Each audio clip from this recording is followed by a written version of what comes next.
民众党的主席黄国昌甲前主席郭文哲今仔日去高雄参加座谈会，互人问到讲，这民众党敢袂派人出来选市长？黄国昌强调讲，在野合作是基本的方向，也若新北市的部分，若北敢有要整合？国民党是表示讲目前也搁咧瞧。前台放假支持者翕相的是签名，民进党主席黄国昌甲前主席郭文哲伫五路南参加由前高雄市议员林武凯举办的转型座谈会。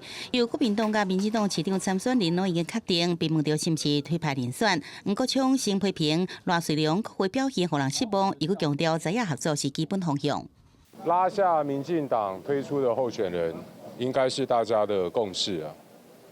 那赖瑞荣在国会里面的表现，我必须要老实说啊，让人非常的失望。我想我们有一定的一个机制啊，未来在这块的地方选举或者总统大选啊，蓝白一定是有一个合作上面的一个默契。内政甲党头拍正好，民进党无排除国民党甲民进党合作。关志伟也是相关的看法，对此民进党参选人赖水龙呛声黄国昌，讲家己做立委期间为高雄争取1000亿建设经费，为高雄争取了6000亿的重大建设经费。高雄如何建设，让高雄更好？我想这才是高雄市民最关心的事项。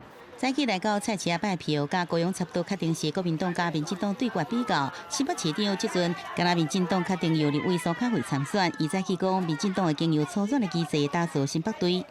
要办初选的地方呢，应该是不是那么的多？登记时间原则上应该是在农历年后，所以大家要继续努力，让大家看看我们民进党最强的新北队。北市党部组成地方协调小组在协调，强摘的葡萄不会甜，依据各县市不同，然后达到一个最好和谐团结的方向来进行，不会有特定哪个时间。国民党新北市长参选人也伫协调阶段，除了台北市副市长李四川、现任副市长刘惠莲也有意参选。由民众党黄国昌也表示要投入选战，是否都整合成功，会考验两党协调的能力。因为这毋若关系市长的选战，也牵动市议员的选举。记者综合报道。